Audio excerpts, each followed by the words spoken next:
Hello, bonjour. Alors on rencontre beaucoup d'entrepreneuses qui ont du mal à développer leur entreprise. Elles ont du mal à faire croître leur business. Et très souvent le problème c'est que leur business, eh bien, il n'est pas clair. Qu'est-ce que j'entends par là? En 2009, quand j'ai démarré en tant que thérapeute, j'étais entourée d'autres thérapeutes. Et on avait tous la même manière de se présenter. C'est-à-dire que, par exemple, j'avais une collègue qui disait « Alors moi, je fais du Reiki, mais je fais aussi de la sophrologie, et puis je fais aussi de la kinésio, et puis je fais aussi de la numérologie, et puis je fais aussi les fleurs de bac. » Bref, on se présentait tous de cette manière en racontant plein de choses. Évidemment, tu t'en doutes, dans un cas comme ça, qu'est-ce qui se passe? Eh bien, la personne qu'on a en face de nous, le client potentiel finalement, eh bien, il ne comprend rien à ce qu'on fait. Il est noyé.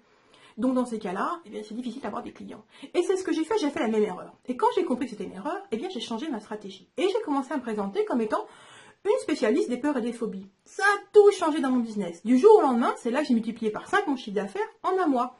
Et à partir de là, mon business, il n'a fait que croître. Alors ce que je vais t'expliquer aujourd'hui, c'est que c'est important que tu sois connu pour une chose et une seule chose. Et donc je vais te parler de la stratégie du parapluie.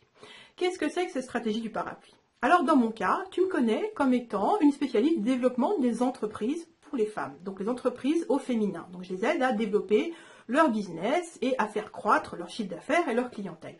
Donc ça c'est mon parapluie principal, c'est comme ça que je vais me présenter. Mais évidemment, je fais plein d'autres choses. Sous ce parapluie, qu'est-ce que j'abrite? Eh bien, j'abrite quoi? Évidemment, le marketing, c'est ce à quoi on s'attend dans mon domaine. Mais non seulement je fais du marketing, mais je travaille aussi sur le mental, je travaille aussi sur l'organisation, je travaille aussi sur le développement personnel, je travaille aussi sur le développement spirituel. Bref, je fais tout un tas d'autres choses.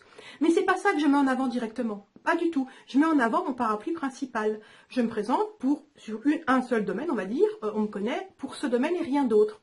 Et ça fait toute la différence. Donc ce que j'aimerais que tu fasses aujourd'hui, c'est que tu réfléchisses à la manière dont tu te présentes, la manière dont tu présentes ton entreprise. Est-ce que tu dis plein de choses? Est-ce que tu te présentes sous différentes casquettes?